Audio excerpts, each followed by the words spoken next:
Hey, can you say something about yourself?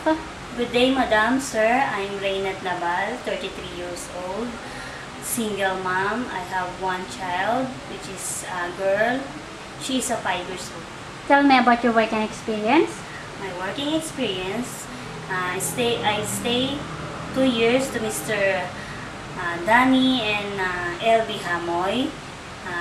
My sir is 48 years old. My madam is 46, and their daughter is 23 years old. I do washing, cleaning, cooking, and sometimes I go to the market and buy some foods. Okay, are you willing to take good care of your newborn baby? Yes, I'm willing to take care of newborn baby by taking a bath, feeding, giving a milk, and I'll check the diaper. If it's wet, I change it. Okay, how would you handle a naughty child? I can handle the naughty child by getting her attention and playing with them, and I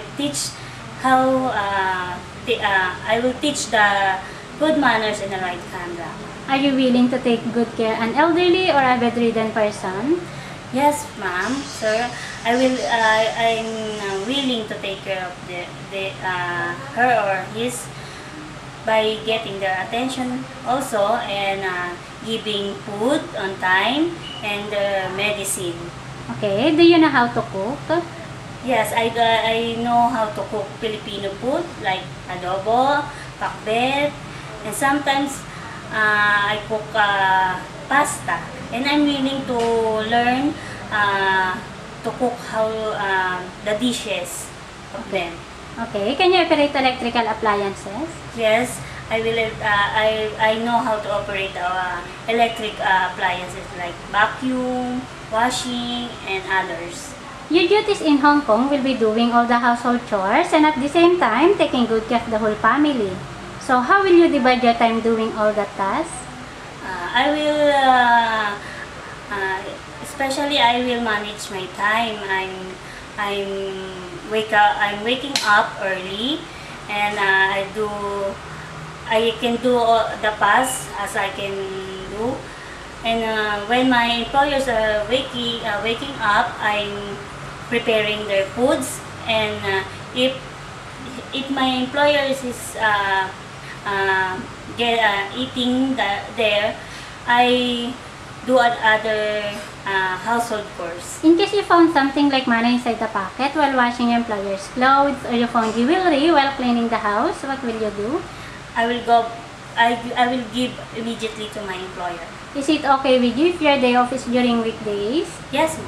What if during your day off, then your employers ask you not to take your day off because they have something important to do, so what will you do? I will not take my day off so that I can serve my employers and at the same time their visitors. How will you win the trust of your future employer? I will win the trust of my employer by doing the best I can do. At the same time, I'll be loyal, trustworthy, and I'll be honest. Okay, why did you choose to work in Hong Kong?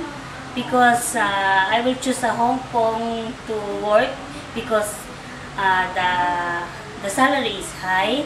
At the same time, I can earn lots of money to help my family and the future of my only child. Okay, would you like to say something to our future employer? Ma'am, sir, if you given me a chance to serve you in your family, I will promise that I will do my best to your family. I'll be honest, I'll be trustworthy, and I can finish my 2 years contract. If you giving me another contract, I will continue. Okay, thank you.